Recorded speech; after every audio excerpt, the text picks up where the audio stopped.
Well, first of all, just talk of how you're feeling going into your last game. Well, you know what? It's bittersweet.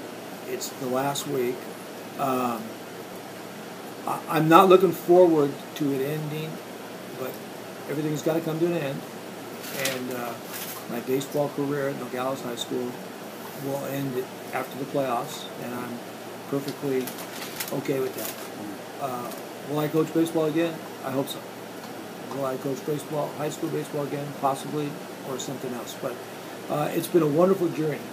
I've been very fortunate to have two very supportive parents, very lovely wife of 27 years, Therese, and an outstanding young man for a son, Christopher, who's going to graduate from Michigan State in 2016. So I've been very fortunate in that respect. Okay, I've also been very fortunate the fact that I've had some good players over the years. And I've had some unselfish players. From Danny Garcia, the best player I ever coached, to the bullpen catcher that didn't get to play more than a couple innings. They've all been unselfish, and they've all put the team first and themselves second. And I think the last thing I can build on, probably one of the most important things I can build on is that relationships.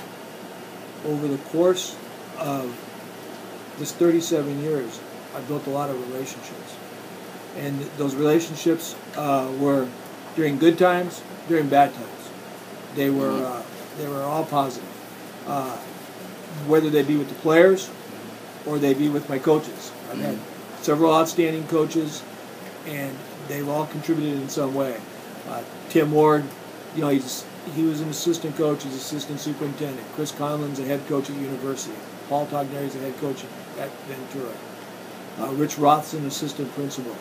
Most importantly, I think, what people really don't understand is that John Romano, as he sits here today, would not have been successful if Don Montanez hadn't been an assistant coach for 29 years. So Don's ability to be an assistant coach and his desire to be an assistant coach for 29 years allowed me to have two head coaches. And as we go into this next part, hopefully Don will be the next head coach if nothing else occurs. And those relationships are very important to me. Last few years, it's been a grind, but my PE department, led by Bruce Alley, our athletic director, and Christy Airy, our department head, have been superb. I can't say enough about Alley as an athletic director. Before Alley, we had no batting cages.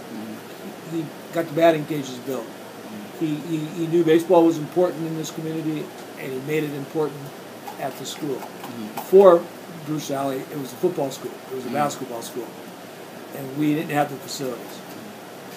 Now, as you look back, like you said, you've had a lot of players who've had success here and beyond. Is that kind of your biggest accomplishment as you look back? I think the 29 kids that have gone out and taken scholarships, and the 20 kids drafted is important. I mean, don't get me wrong. I mean, I'm very proud of that, and I'm also, I'm also very proud of all the players, because in that group there's police officers, there's a doctor, there's lawyers, there's guys that are architects, and so there's a lot of guys that have been very successful.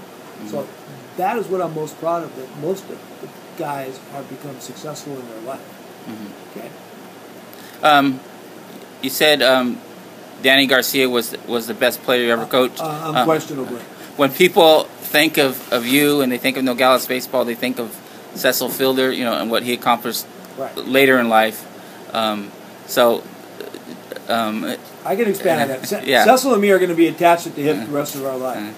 And Cecil is a great human being that has opened up many doors for me in my life, and many places I never would have gotten to go, gotten into, or things I've done. So, I mean, that relationship is a special relationship between me and him. But I hope he reads this down in Atlanta, but the best player I've ever coached was Danny Garcia, without a doubt. There was 3 high school All-Americans. Cecil was the first. Mateo Bergonio in 87 was the second, and Danny was the third. Danny was a 2-time All-American. And You said that you would like to coach. I do want to coach. Okay.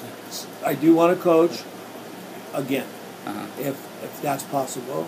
I have to come back next year to support my brothers in their quest for parity and the ARE. We're in a contract negotiation, so I do have to come back to school. So I, for a little while until the contract is settled, but I would like to coach again. Yes, if the right situation occurs, maybe one of these Catholic schools would be a good fit for me. I'm Catholic, so maybe that'd be a good fit. If one of the local colleges asked you to be assistant, would you look into that, or? Yes, I would be welcome to that. I would be welcome to a lot of things, depending upon the schedule I get next year. And then any final thoughts? Yeah, it's been great. Like I said, I can't thank people enough. The personal relationships that I've had with people, and the relationship with myself and Don. I figured it out. I coached by myself. I've coached 978 high school baseball games, and I would imagine in that span, me and Don have coached at least 700 games together. Because he played 2 years for me and he was here. So special thanks to him. Very much special thanks to my wife. She was an outstanding coach's wife. Or she is an outstanding coach's wife. She still is my wife. She's outstanding in everything she does. And my son has just been a dream to raise. Okay.